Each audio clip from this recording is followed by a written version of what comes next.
నమస్తే అండి. ప్రణామం.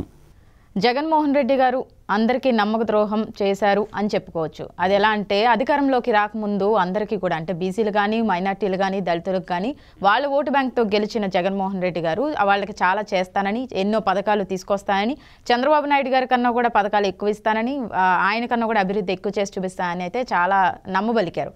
కానీ అధికారంలోకి వచ్చిన తర్వాత ఏది చూసినా అభివృద్ధి పరంగా చూసుకున్నా, పథకాల పరంగా చూసుకున్నా శూన్యం. కానీ ఇప్పుడు దళితులకు కూడా చాలా అన్యాయం అయితే జరిగిందని చెప్పుకోవచ్చు. దాని గురించి ఏమంటారు మీరు? నేను చెప్పేది ఏం లేదమ్మా, ఒకటి మాట మాత్రం బాగా గుర్తుపెట్టుకోండి. నేను అన్నీ చెప్తా, చెప్పినవన్నీ చేస్తాననే నమ్మకం ఏంటా? మిమ్మల్ని నేను నమ్మిస్తా, మీకు నమ్మక ద్రోహం చేస్తా. నేను దోచుకుంటా, నేను దాచుకుంటా. నా కంపెనీల కోసం నేను ముఖ్యమంత్రి అయినా, మీకోసమైనా ఏందా? కానీ వాళ్ళ ఓటు బ్యాంక్తో గెలిచినప్పుడు ఎంతో కొంత చెయ్యాలిగా. చెయ్యాలమ్మా, చెయ్యాలంటే నేను ఎందుకు చేస్తాను? ఇప్పుడు ప్రధానంగా తెలుసుకోవాల్సిందంటే మైనారిటీలు. మైనారిటీ అంటే మనం సహజంగా ఏమనుకుంటామంటే ముస్లిమ్స్ అనుకుంటాం. మైనారిటీ అంటే జనాభాలో తక్కువ ఉన్నటువంటి వాళ్ళని మైనారిటీ అంటారు. మెజారిటీ అంటే జనాభా సంఖ్య ఎక్కువ ఉన్న వాళ్ళని మెజారిటీ అంటారు. ఈ మైనారిటీలో దాదాపుగా ఆంధ్రప్రదేశ్లో ముస్లింలో 14 తెగలు ఉంటాయి. ఎన్నుంటాయి? 14 తెగలు ఉంటాయి. మహమ్మద్దులు, సయ్యద్దులు, షేకులు, పఠాన్లు, దుదేకులు, తుర్కులు, అట్లా వాళ్ళల్లో ఒక 14 తెగలు ఉంటాయి. ఫస్ట్ ప్రియారిటీ ఎక్కడంటే ఆ 14 తెగల్లో కింద పేదరికంలో ఉన్నటువంటి వాళ్ళకి ముందు ప్రిఫరెన్స్ ఇచ్చుకుంటూ పైకి వెళ్ళాలి, కింద నుంచి పైకి వెళ్ళాలి. రాష్ట్ర జనాభాలో ముస్లిం మైనారిటీ సమాజం మనకున్న గణాంకాల ప్రకారం, నాకు తెలుసుకున్నటువంటి national statistics survey of India వాళ్ళ గణాంకాల ప్రకారం ప్రస్తుత ఆంధ్రప్రదేశ్ జనాభాలో 8.8% ఉంటారు. ఎంతమంది ఉన్నారు? 8.8. ఎస్. ఈరోజు అదేవిధంగా కమ్మ సామాజిక వర్గం చూసుకుంటే 4.5% ఉంటారు. రెడ్డి సామాజిక వర్గం చూసుకుంటే 6.5% ఉంటారు. ఇద్దరు కలిపి కూడా ఎంత ఉంటారో 11%. కానీ రాజ్యాధికారం అనేది ఎవరి చేతిలో ఉంటుంది? ఈ రెండు వర్గాల చేతుల్లోనూ ఉంటుంది. అందువల్ల నేనంటుండేది ఏంటంటే మైనారిటీలు ఓటు బ్యాంకుగా మాత్రమే మిగిలిపోతున్నారు. ఈరోజు 8.8% ఉన్నటువంటి ఆంధ్రప్రదేశ్ రాష్ట్రంలో ఏ రాజకీయ పార్టీ అయినా కానీ వాళ్ళ పర్సంటేజ్ ప్రకారం వాళ్ళకి ఎమ్మెల్యే సీట్లు ఇచ్చిందా అని అదొక పాయింట్. వాళ్ళకి ఏళ్ల మీద లెక్క కట్టచ్చు. ఒక పార్టీ 4 సీట్లు ఇస్తుంది, ఇంకో పార్టీ 3-4 ఇస్తుంది. అంటే మైనారిటీల్లో ప్రధానంగా ఏంటంటే ఎడ్యుకేషన్ పర్సంటేజ్ తక్కువ ఉంటుంది. వాళ్ళు ఎక్కువగా ఏంటంటే మీరు ఏ పట్టణం అని వెళ్ళండి ఆంధ్రప్రదేశ్లో, పట్టణీకరణలో అధికంగా ఉంటారు మైనారిటీలు. వాళ్ళకి ఏంటంటే అధిక ఏ రోజుకు ఆ రోజు వస్తే కానీ బతకలేనటువంటి పరిస్థితిలో ఫ్రూట్స్ స్టాల్కి వెళ్ళండి, మీరు మొత్తం వాళ్ళే ఉంటారు. ఏ టౌన్ అని వెళ్ళండి, పూల వ్యాపారాల కాడ చూసుకోండి, వాళ్ళే ఉంటారు. తర్వాత మెకానిక్ తీసుకోండి, ఆటోమొబైల్ 2 వీలర్లు కానీ, 4 వీలర్లు కానీ, లారీలు కానీ, పోతే సర్వీస్ సెక్టార్ అంటాం అనమాట. డ్రైవర్లు కానీ, అంటే మోటార్ వెహికల్ డ్రైవర్లు కానీ మొత్తం వాళ్ళే ఉంటారు. రిపేర్ సెక్టార్లో వాళ్ళే ఉంటారు. తర్వాత రెండోది అన్ని చోట్ల సర్వీస్ సెక్టార్లో ఎక్కువగా వాళ్ళ సేవలు భారతదేశంలో టైర్ పంచర్లు వెహికల్ అయిందంటే ప్రధానంగా వాళ్ళ షాప్లో అవ్వపడతాయి. 100కి 70% వాళ్ళ షాప్లో అవ్వపడతాయి. అంటే ఈ దేశంలో వాళ్ళకి భూమి లేని అనాథలుగా మిగిల్చేశారు వాళ్ళని. ఎందుకంటే ఒకప్పుడు రాజుల్లాగా బతికినటువంటి మైనారిటీ సోదరులు ఈ స్వతంత్రం వచ్చిన తర్వాత కొంత భూ పంపిణీ అనేది కూడా ప్రత్యేకంగా చేయాల్సినటువంటి బాధ్యత ప్రభుత్వాల మీద దూరం జరిగినాయి అనమాట. మైనారిటీల్లో పేదరికం అధికంగా ఉంటుంది. కానీ సార్ దానికి సొల్యూషన్ లేదా అంటామంటే ఉంది. ఈరోజు అత్యధిక ఆదాయం ఉన్నటువంటి దేశాలు గల్ఫ్ కంట్రీలు తీసుకుందాం అన్నాం మనం. బెహ్రాన్ కానీ, కువైట్ కానీ, సౌదీ అరేబియా కానీ, ఖతార్ కానీ, ఇటువంటి అన్నీ కూడా ఆర్థికంగా బలంగా ఉన్నటువంటి గల్ఫ్ దేశాల్లో ఈరోజు వాళ్ళల్లో ఎడ్యుకేషన్ కానీ బాగా పెంచి, అంటే ఒక సపరేటమైనటువంటి వాళ్ళకి భాషకు ప్రాబ్లం లేదు. పుట్టుకతోనే వాళ్ళ అమ్మ భాష అయినటువంటి ఉర్దూ వాళ్ళకు వచ్చు కాబట్టి అరబ్బీ భాష, అది ఒక అడ్వాంటేజ్గా తీసుకొని ప్రభుత్వాలు వాళ్ళకి ఒక స్కిల్ డెవలప్మెంట్ సెంటర్లు అధికంగా పెట్టేస్తే లక్షల సముపార్జన చేసుకునేటటువంటి అవకాశం ముస్లిం సమాజానికి ఉందన్నమా. సపోజ్ ఈరోజు హోటల్ రంగం తీసుకోండి దుబాయ్లో. అక్కడ ఆ హోటల్ రంగం ఒకటి, తర్వాత అకౌంటెంట్స్ ఉంటారమ్మా, ఇది అకౌంట్ సెక్షన్, చిన్న చిన్న కోర్సులు అనమాట. 1,00,000 రూపాయలు ఒక్కొక్క విద్యార్థి మీద కానీ పెట్టుకోగలిగితే వాళ్ళకి ఓషన్ ఆఫ్ ఆపర్చునిటీ ఉంది. ప్రపంచంలో 54 దేశాలు ముస్లిం దేశాల్లో ఆర్థికంగా బలమైనటువంటి దేశాల్లో ముస్లిం దేశాలు కొన్ని ఉన్నాయి. నేను చెప్పాను కదా, ఇది ఖతార్ ఒకటి చెప్పా, బెహ్రాన్ ఒకటి చెప్పా, కువైట్ ఒకటి చెప్పా, దుబాయ్ ఒకటి చెప్పా. కాబట్టి వాళ్ళకి భాషకు ప్రాబ్లం లేదు. వాళ్ళకు ప్రభుత్వాలు కొంచెం చేయూత అందించి వాళ్ళని ఉన్నత విద్యార్థికులుగా తీర్చిదిద్ది ఒక సపరేట్ కాన్సులేట్ వాళ్ళకి పెట్టి, మైనారిటీ కాన్సులేట్ను ఒకటి పెట్టి వాళ్ళకి ఏంటంటే ఈ అనుసంధానం చేయాలి. ఏంది, ఎడ్యుకేషన్తో అక్కడ ఒక అగ్రిమెంట్, ప్రభుత్వం ఇంత మ్యాన్ పవర్ మా దగ్గర ఉంది, ప్రభుత్వం ద్వారా వాళ్ళు చిన్న చిన్న కారు ఉద్యోగాలకి దుబాయ్ పోతారమ్మా. ఇప్పుడు రాయలసీమ ప్రాంతంలో చాలామంది సౌదీ పోతారమ్మా. వాళ్ళు చాలా ఈ బ్రోకర్ల దగ్గర మధ్యలో ఇరుక్కొని పోయి వాళ్ళ జీవితాలు సర్వనాశనం అయిపోతుంటాయి. ఆడవాళ్ళే కానీ మగవాళ్ళు కానీ దొంగ పాస్పోర్ట్లతో పోతుంటారు. అలా కాకుండా మైనారిటీలు ఏం చేయాలంటే వాళ్ళకి సపరేట్ కాన్సులేట్ ఒకటి పెట్టేసి ప్రభుత్వమే ఒక ఆఫీసర్ నియమించి వాళ్ళ ద్వారా ఎక్కడైతే వనరులు ఉన్నాయో స్కిల్ వాళ్ళకి ఏమేమి అవసరాలు తీసుకొని మ్యాన్ పవర్ను డైరెక్ట్ ప్రభుత్వం పాస్పోర్ట్తో మొదలుపెట్టేస్తే వాళ్ళకి కమ్యూనికేషన్ నాలెడ్జ్ ఇబ్బంది లేదు కదా. కొంచెం స్కిల్ డెవలప్మెంట్ చేసేసి వాళ్ళని కానీ అక్కడ కానీ గల్ఫ్ దేశాలకు కానీ పంపించుకోగలిగితే ప్రభుత్వమే షూరిటీ ఇచ్చి, అంటే పోవాలంటే బ్యాంక్ షూరిటీ కొంత ఇవ్వాలమ్మా. బ్యాంక్ షూరిటీ ఇచ్చేసి వాళ్ళకి కొంచెం అవకాశాలు, ఉపాధి అవకాశాలు చెప్తే వాళ్ళలో ఆర్థిక వనరులు అధికంగా పెరిగేసి ఆ కుటుంబాల్లో ఉన్నతమైన స్థాయికి పోతుంది. ఇక్కడ ఏమవుతుందంటే వాళ్ళ పెళ్ళిళ్ళకి పథకాలు ఇష్టం, వాళ్ళ మసీదులకు డబ్బులు ఇష్టం అని చెప్తున్నారన్నమాట. ఇది కరెక్ట్ కాదు. ఈ మసీదులకి ఈ పెళ్ళిళ్ళు చేసుకుంటూ డబ్బులు ఇచ్చేది చదువుకుంటే కాదు, ఇంటిగ్రేటెడ్ హాస్టల్ పెట్టాలమ్మా. మైనారిటీ స్కూళ్ళు సపరేట్గా మైనారిటీలకి ఒక ఇంటిగ్రేటివ్, అంటే కేజీ టు పీజీ అంట నేను. వాళ్ళు జనాభాలో ఉన్నారు కాబట్టి వాళ్ళల్లో ఉన్నటువంటి ఈ పేదరికాన్ని తొలగించాలంటే సపరేట్ ఇంటిగ్రేటెడ్ స్కూల్, అంటే 6th క్లాస్ నుంచి ఇంటర్మీడియట్ వరకు, లేదంటే మనకి బీటెక్ అయిపోయే వరకు హాస్టల్లో ఫుడ్ ఫ్రీ ఇవ్వండి, బుక్స్ ఫ్రీగా ఇవ్వండి, హాస్టల్లోని పెట్టి చదివిండి వాళ్ళని. చదివించి వాళ్ళకి నేను చెప్పాను కదా ఏమేమి ఉన్నాయో స్కిల్ డెవలప్మెంట్ చేసేసి ఉన్నతమైనటువంటి విద్యార్థులుగా తీర్చిదిద్ది వాళ్ళ విదేశాలకు పంపిస్తే జరగద్ది. ఈరోజు వక్ఫ్ బోర్డు అంటాం. వక్ఫ్ బోర్డు కింద వందల వేల ఎకరాల భూములు ఉన్నాయమ్మా. ఇప్పుడు భూ పంపిణీ కూడా చెయ్యాలి వాళ్ళకి. అంటే గ్రామీణ ప్రాంతాల్లో ఉన్న పేదరికంలో ఉన్నటువంటి ముస్లిమ్స్ వాళ్ళకి భూ పంపిణీ కూడా జరగాల. ఎట్లా జరగాల భూ పంపిణీ? ప్రభుత్వమే భూ కొనుగోలు పథకం పెట్టేసి కనీసం అట్లీస్ట్ 1 ఎకరా అన్న కొనిస్తే వాళ్ళు కూరగాయలు పండించుకొని అయినా సరే, అంటే గ్రామీణ ప్రాంతాలు, పట్టణ ప్రాంతాల్లో ఉండే వాళ్ళకి భూమి కొనియాలంటే ఎవడి వల్ల కాదు. గ్రామీణ ప్రాంతాల్లో ఉన్నటువంటి ముస్లిం కుటుంబాలు కడు పేదరికంలో ఉంటాయి. లైవ్ ఎగ్జాంపుల్ చెప్తానమ్మా.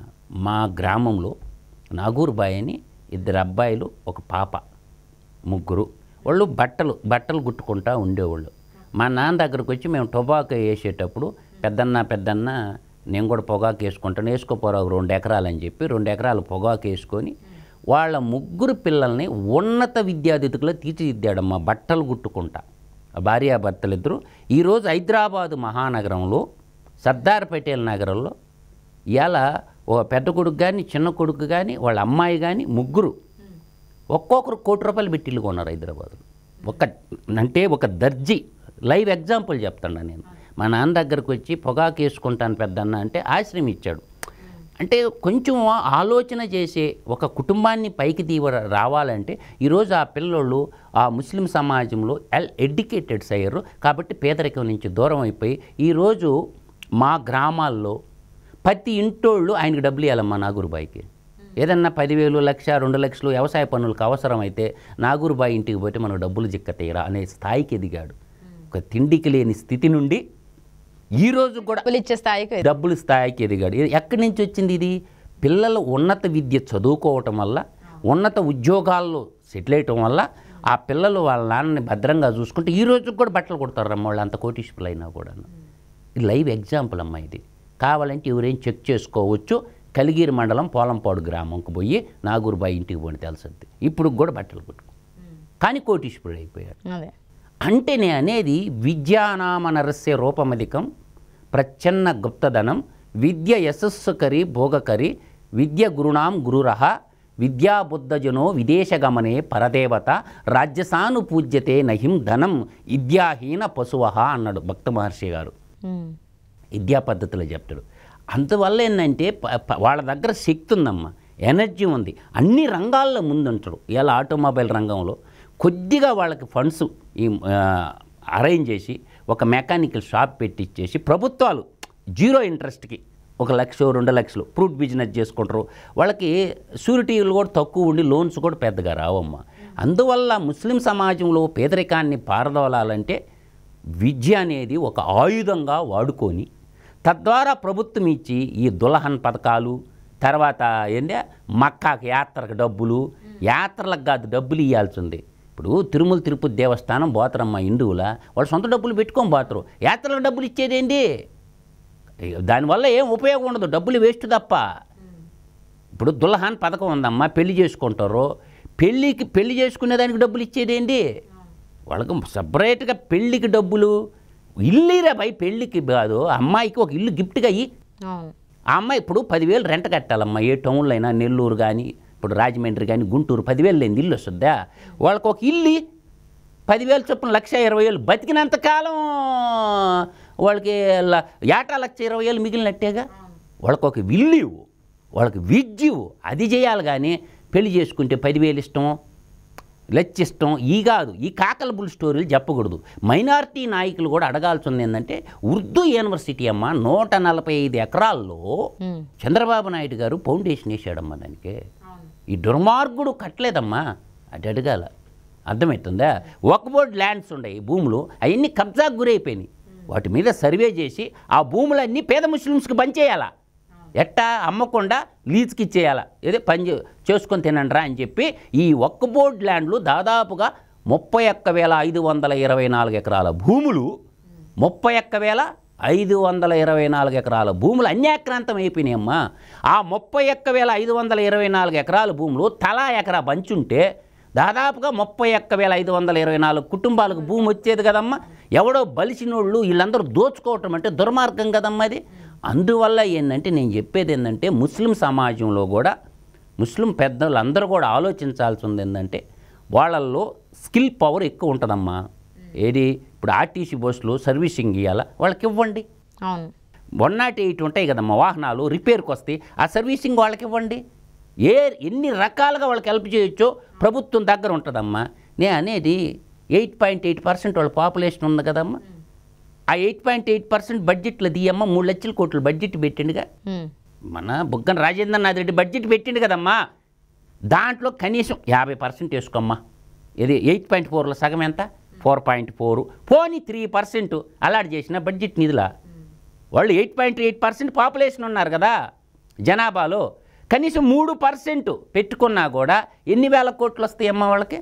లక్షకి 3,000 కోట్లు వేసుకో, 3 లక్షలకి ఎంత రావాలమ్మా? 12,000 కోట్ల రూపాయలు వాళ్ళకి ఖర్చు పెట్టవచ్చు కదమ్మా. 12,000 కోట్లు వాళ్ళ ముస్లిం సమాజానికి 8.8% పాపులేషన్ ఉన్నటువంటి వాళ్ళకి కనీసం 3% రాష్ట్ర సంఘటిత నిధిలో వాళ్ళ సంక్షేమానికి కేటాయించిన, వాళ్ళ యూనివర్సిటీలకి ఎడ్యుకేషన్కి కేటాయించిన దాదాపు 12,000 కోట్ల రూపాయల ముస్లిం సమాజానికి కేటాయించవచ్చుగా. తద్వారా మనం అంటే అంటే నేను అంటుండేది ఏంటంటే ఇలా ప్రభుత్వ రోడ్డు కాంట్రాక్టులు ఇచ్చారమ్మా, ఎలక్ట్రికల్ కాంట్రాక్టులు ఇచ్చిండు, ఇరిగేషన్ కాంట్రాక్టులు ఇచ్చిండు. ఒక్క ముస్లిం కాంట్రాక్టర్ని చూపి మన ఆంధ్రప్రదేశ్ రాష్ట్రంలో జగన్మోహన్ రెడ్డిని ఎన్ని వేల కోట్లు దోషిపెట్టాడు. షిరిడి సాయి ఎలక్ట్రికల్స్ విశ్వేశ్వర రెడ్డికి, ఇలా మేఘా కృష్ణారెడ్డికి ఎన్ని వేల కోట్లు దోషిపెట్టిండు. అంటే మీ పెద్ద పెద్ద ఉన్నత కులాలోళ్ళే ప్రభుత్వంలో కాంట్రాక్టర్ ముష్కులు తగిలించుకొని గృహ నిర్మాణ శాఖ ఉందమ్మా. ఎంతమంది ముస్లిం కాంట్రాక్టర్లో గృహాలు నిర్మించేదారు? కొన్ని గృహాలకు బ్రిక్స్ సప్లై చేసేవాళ్ళు ఎంతమంది ముస్లిమ్స్ ఉండరు? ఈ విధంగా ఎందుకు ఆలోచించరు? ఒక ముస్లిం సమాజాన్ని పైకి తేవాలంటే ఇవాళ ఓట్లన్నీ ఎవరి? ఎస్సీ ఎస్టీ బీసీ మైనారిటీలు ఓట్లు, ఎస్సీ ఎస్టీలు మైనారిటీ ఓట్లు. ఎస్సీలు తీసుకోమ్మా 17%, ఎస్టీలు 7%, ముస్లింలు 8.8%. టోటల్ జోడుదో ఎంత అయిందో 25 + 8.8 33.8%. వాళ్ళ ఓట్లు లేకుండా ముఖ్యమంత్రి అయ్యే మొగోడు కూడా నాకు చెప్పమని ఆంధ్రప్రదేశ్ రాష్ట్రంలో 33.8% ఓట్లు ఉన్నటువంటి ఎస్సీ ఎస్టీ మైనారిటీ సామాజిక వర్గాలకి ద్రోహులుగా మిగిలిపోతారు పాలక వర్గము. నేను ఇది అడుగుతుంటా, అడగండి రా బాయ్, మీరు అడగండి. ఇరిగేషన్ కాంట్రాక్ట్లో వాటాలు అడగండి. మీకేమో పప్పులు బెల్లాల పథకాలు ఇచ్చి లక్షల కోట్లు నాకేస్తున్నారా మీ సంపదని. అడగాల్సింది ఇది పాయింట్. దులహాన పథకాలు మాకు 10,000 పప్పులు బెల్లాల పథకాలు కాదు కావాల్సింది. ఇరిగేషన్ టెండర్లో మాకు వాటా అయ్యండి. ట్రాన్స్ఫార్మర్లు సర్వీసింగ్ ఉంటుందమ్మా. ఎవరు చేసేది? ముస్లిం పిల్లలే చేస్తారు సర్వీసింగ్, అద్భుతంగా చేస్తారు. మోటార్ సైకిల్ వాళ్ళే సర్వీసింగ్ అద్భుతంగా చేస్తారు. బస్సులు సర్వీసింగ్ అద్భుతంగా చేస్తారు. సంఘటిత రంగం కానీ అసంఘటిత రంగంలో కానీ శ్రామిక శక్తిని మొత్తం దోపిడీ చేసుకొని వేల కోట్ల రూపాయల కాంట్రాక్టులు ముసుగులు తగిలించుకొని నాకేస్తున్నారు బాయ్ మీ సంపదంతా. ప్రశ్నిస్తారు, అందరూ భయపడుతున్నారు కదా, ప్రశ్నిస్తే కేసులు పెట్టడం. భయపడేది పోయే ప్రాణాలు ఎప్పుడన్నా ఒక రోజు పోయాయమ్మా. చదువుకున్న యువత చాలా మంది ఉన్నారు ముస్లిమ్స్లో. మాట్లాడండి, ఆడ మతం తెస్తారు. మతం అనేది ఒక మత్తు లాంటిదిరా, బూమ్ బూమ్ బీర్ లాంటిదిరా, ఆంధ్ర గోల్డ్ లాంటిదిరా, స్పెషల్ స్టేటస్ మందు లాంటిదిరా. మతం వద్దు. బీజేపీ వాడు ఏదో పడస్తాడు, తెలుగుదేశం వాళ్ళు వైసీపీ వాళ్ళు కాదు నేను అంటుండేది. పార్టీలు కాదు, ఆర్థిక వనరులో వాటా అడిగి సావండి. ముందు మీ హక్కుని మీరు నిర్ణయించుకోండి. ఇలా ఎమ్మెల్యే పదవులే ఉన్నాయమ్మా. ముందు మా 8.8% పాపులేషన్ ఉండము, మా పర్సంటేజ్ ప్రకారం మాకు సీట్లు ఇవ్వమని పొలిటికల్ పవర్ని అడగండి. అది అడగటం లేదు. నీకు దుల్హన్ పథకం, నాకేం 10,000 డబ్బు, అమ్మ ఒడి ఈ కాదురా స్వామి మీరు అడగాల్సిందే. ఇవాళ లెక్కర్ బిజినెస్ ఎంత? 1,25,000 కోట్లు. ఎంత నాకేశ్వరు ఆలోచించుకుంటారా నాయన మీరు. డబ్బులేమో నాకే వాళ్ళు, మీ ఓట్లకు వచ్చేదే అదాబచ్చా అంటారు. ఇది కాదురా స్వామి. ఎలక్ట్రికల్ కాంట్రాక్టర్లో వర్క్లు అడగండి, ఇరిగేషన్ కాంట్రాక్టర్లో వర్క్లు అడగండి, ప్రభుత్వం కట్టే ఏ వర్క్లైనా సివిల్ కాంట్రాక్టర్లు కావచ్చు, ఏ అన్నా కానీ ప్రభుత్వం ఇచ్చే టెండర్లో వాటా అడగమని చెప్తుండ ముస్లిం సోదరులని నేను. అడిగి మీ 14 తెగాల్లో కడు పేదరికంలో ఉండయి కాబట్టి వాళ్ళు మేల్కోవాలని మాత్రం నేను చెప్పగలను. రాజకీయ రంగం కావచ్చు, కాంట్రాక్టర్లు కావచ్చు, తర్వాత విద్యారంగం కావచ్చు, అన్ని రంగాల్లో ఇప్పుడు ఆర్టికల్ 14 ఏం చెప్పలేదు, ఈక్వాలిటీ ఏడుందిరా బాయ్. ఈక్వాలిటీ ఎక్కడ ఉంది? ఆర్టికల్ 14లో ఈక్వాలిటీ సమానత్వం అంటాడు. ఎక్కడుంది సమానత్వమా? ఇరిగేషన్ కాంట్రాక్టర్ల సమానత్వం ఉందా? తర్వాత ఎలక్ట్రికల్ కాంట్రాక్టర్ల సమానత్వం వస్తుందా? గనులు కేటాయింపుల సమానత్వం ఉందా? అది ఓటేసే కాడు ఈక్వాలిటీ ఉంటుంది, ఇంకేడా ఉండదు. ఎలక్ట్రికల్ ఓటు బూత్లోనే ఉంటుంది. ఓటు అనే ఆయుధం మీ దగ్గర ఉంది. కాబట్టి ఆలోచించుకోండి ముస్లిం సోదరులారా. మతం అనేది ఒక మత్తు లాంటిది, ఆ మత్తు వదిలేయండి. కాబట్టి భారతీయ జనతా పార్టీ కూడా ట్రిపుల్ ఆడపిల్లలకి మీరు ఎంత అన్యాయం చేశారు? ఎంతమంది ఆడపిల్లలు పెళ్లి చేసుకున్నారు కదా. ట్రిపుల్ తలక్ అంటే తప్పు కదా, దాన్ని ఖండించినారు కదా. ఆడపిల్లలందరూ వాళ్ళు బీజేపీ వాళ్ళే కదా బిల్లు తెచ్చింది, ఆడపిల్లలకు న్యాయం జరిగింది కదా. కాబట్టి ఈ మతమౌఢ్యంలో పడిపోయి మతం అనేది మనకు అన్నం పెట్టదు. మనకి సర్వీస్ సెక్టార్ని నమ్ముకోండి, ఎలా ఎదగాలో తెలుసుకోండి. ప్రపంచం అంతా ఒకవైపు మనం ఉంటే మనం ఏడేంద్ర మతంతో కొట్టుకునేది. ఆడేదో ముస్లిం కంట్రీలో మనం పోయి హిందూ దేవాలయం కట్టారు. అదేందా మనం హిందువులు, ముస్లింలు, క్రిస్టియన్లు, జోర్డాన్లు, పార్సీలు ఈ మతవాదంలో పడితే మతం అనేది ఒక మత్తు మారణ హోమాన్ని సృష్టిస్తుంది. మానవత్వమే మన మతం కావాలా, మానవత్వమే మన అభిమతమై సమాజాన్ని సంస్కరించుకోవాలి తప్ప మనం అడవి నుండి అంతరిక్షం వైపు మనం పయనిస్తున్నప్పుడు ఈ మతం అనేది కూడిపెట్టదు. దాని జోలికి బాగబాకండి. మీ పేదరికం నుంచి ఎలా బయటపడాలో తెలుసుకోండి. ఈ జగనాసుర పాలన అంతమొందించడానికి ముస్లిం సోదరులారా, సంపద జగన్మోహన్ రెడ్డికి, సమస్యలన్నీ మీకు. ఆలోచించి మాత్రం ఓటేయండి. ఈసారి రాష్ట్రం ఆంధ్రప్రదేశ్ అన్నపూర్ణ లాంటి, అందరికి అన్నం పెట్టి అన్నపూర్ణ లాంటి ఆంధ్రప్రదేశ్ అప్పుల కుప్పలుగా మిగిల్చిన జగన్మోహన్ రెడ్డికి మీ ఓటనే ఆయుధంతో బుద్ధి కానీ చెప్పకుండా కానీ ఉంటే చాలా నష్టపోవాల్సి వస్తుంది. ముస్లిం సోదరులందరూ మేల్కోమని చెప్తుండా.